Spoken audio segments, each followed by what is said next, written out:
faut, à partir de maintenant, il faut que le gouvernement fédéral dépense moins, ou l'accroissement des dépenses est moins, mais investir trop.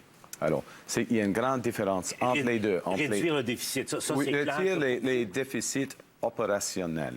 OK? Ça, c'est-à-dire les transferts aux individus, les transferts aux provinces.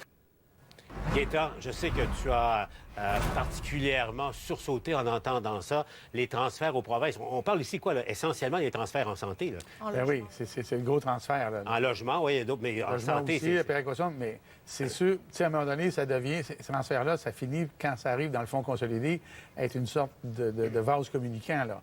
Alors, quand il a dit ça, oui, j'ai sursauté parce qu'au bout de la ligne, veut pas, là, c'est une diminution du financement des provinces. Donc, ça va atteindre, veut pas, les services, là.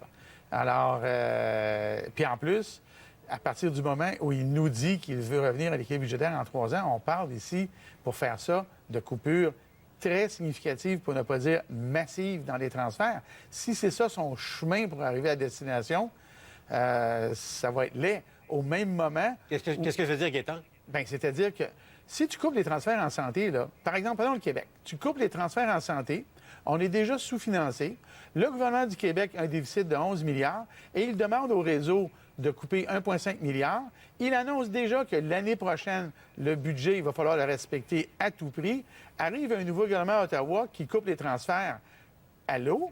Tu sais, je veux dire, c'est sûr que ne serait-ce qu'en santé. Alors, transpose ça au logement, à ceci, à cela. Mais en santé, ça serait pas beau. Là. Ça serait une catastrophe. Ça serait une catastrophe. Mais C'est impossible, là. Moi, je pense que cette déclaration-là et cette promesse-là, c'est la première atteinte à la crédibilité de Mark La Carney. première erreur. Moi, je pense que c'est une erreur. Ça vient démontrer, en fait, que il devient politicien. Il n'est plus l'homme économiste pour lequel on fait confiance. Parce que dire de le faire en 3 ans en promettant d'avoir plus d'investissements pour les infrastructures, d'avoir plus d'investissements pour la défense, en maintenant aussi les programmes d'assurance médicaments, assurance dentaire de Justin Trudeau. Là, à un certain moment, où est-ce qu'on va couper?